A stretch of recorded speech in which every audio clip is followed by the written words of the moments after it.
Andy Threlfall. I'm the Technical Director for Pentland Wholesale. We put this short video together to explain the use of the Blizzard Blast Chiller.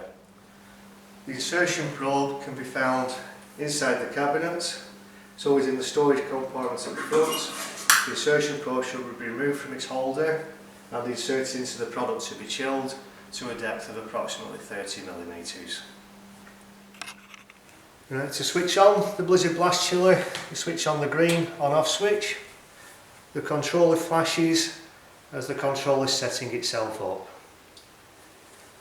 When the controller displays only one temperature, that is the temperature inside the cavity on the area to be chilled, and indicates that it's in a standby phase. The cabinet comes complete with 4 programmable cycles and a holding phase. They come preset with 1 chill cycle and 3 freeze cycles. They can be edited to suit your requirements, but as standard they come with 4 preset cycles, which are indicated at the end of this video.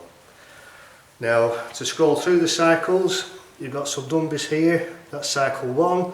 To scroll through the cycles, you press the P button, press and release, moves along, 2, 3, 4, H is the holding phase.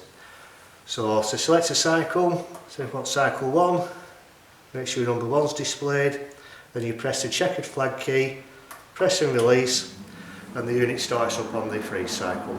The bottom display represents the insertion probe temperature, which will be the temperature of your product that you're trying to chill. At the end of that cycle, there will be audible alarm that will alarm when the cycle is completed. To silence the alarm, you press and release any key, and if that particular cycle has a holding phase, the holding phase will continue until you actually stop the cycle. Now, to stop the cycle, you press and hold the checkered flag key for a few seconds until the bottom display goes out, and that is back in standby. Only in standby can you change whatever cycle.